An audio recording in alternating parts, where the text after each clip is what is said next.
สิล่ะใส่ถุงก็มีนังมีใส่เขาไปซื้อมาโอ้โหนี่เอาแข็งใส่จ้าโอ้โหเหรอบ่ต้องล้างจ้าจะไปจังล้างเขาห่อไปยังสั่นเลยน้ำหายเนาะแม่นั้นกับแม่นั้นใช้ดอกกระเจียวโอ้ไปเบิ้งเลยเอาเล่นแม่เพ่งที่นี่แหละนี่หน่อย2 คนนี่เบิ้งแม่ไปเบิ้งกันแม่มึงนี่จะได้ล้มไปเบิ้งพี่น้องมาพวงน้อยพี่น้องยัดแสนว่ากันบ่อยที่ใส่มากกว่าไหนปีเลยกันบ่อยเจ้าตายแม่เปิดเบิ้งแน่เปิดแม่แม่เป่งอันนี้มันก็แม่เป่งนี่สิใครนะคะเนี่ยใครก็ติมาเชี่ยวเจ้าเฮียนี่มีใครอันนี้มันฝากอันแม่เป่งนั่นแม่เป่งฮะนี่แขวเอานี่แขวมันมาหมานึงแต่มันเอาน้ำพันเดียวบ้างนะคุณได้ไรนี่สองขาดคุณเนาะเนาะงามเนาะนี่บริการกันคุณยัดแสนมึงดูว้าวเฮียป้าฮะไม่ใส่อย่างนี้เลยแล้วก็ใส่โฟมบอลที่เขาถือลูกกองโฟมเลยเนี่ยเขาซ่อนกันเอาไปกองมีอันเจ้าเดียวได้นี่กันนี่อีกก็ที่เพื่อนนี่เจ้านี่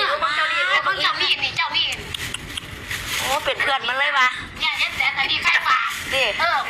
ป้าดีมันพูดไปหาพี่น้องเปีย2 คนยังไงคุณออกมาหรือเราจะมาทำกันเลยมั้ยเปิดอันนี้บ้างเนี่ยเปิดที่บ้างแล้วออกเป็นงามหมดเลยเอางามอันเจ้าของกินมาแล้วอันนี้หลอดจ้ะเนี่ยคุณอ่ะป้าอันนี้นั่งหลอดอันนี้ก็2 โมงตินั่งหลอดฮะ2 โมงเพื่อนดิอันจ้าที่ไปหันกล้วยแห่งว่านาบอยกินได้จ้ากับซอแต่ว่าเมียเฒ่าผู้ซื้อติอันแม่เฒ่าเป็นผู้ซื้อกล้วยแห่งย่ายแตนกินน้ำเพื่อกันเลยจ้าเพิ่นว่าขันว่านาบอยไปเอาเพิ่นว่ามันสิให้ฟรีไม่ใช่บีก้อยไข่มดแดงแซ่บมีตำบักแดงซุปอันเนี้ยแต่ว่าแกงนี่ว่าได้เลี้ยงแต่ว่าประเภทซุปกับก้อยซุปนี่ว่าสุดยอดเฮ็ดดูกับบ่คือเพิ่นเด้มันเฮ็ดแซ่บอีหลีนั่งหลอกจ้ะนั่งหลอกมีคันแกงนี่แล้วค่อยแกงเอง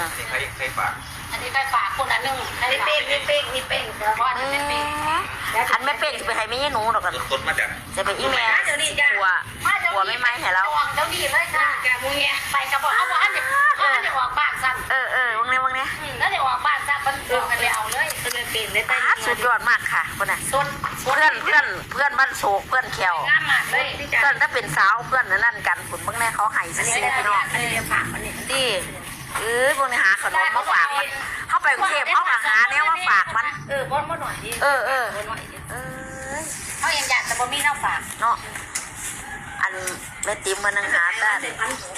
แสนได้นางได้แสนตัวขี่อยู่ดิเพราะว่าผู้ปล่อยไปคนบ้านจะนางไม่ใช่นางเนาะ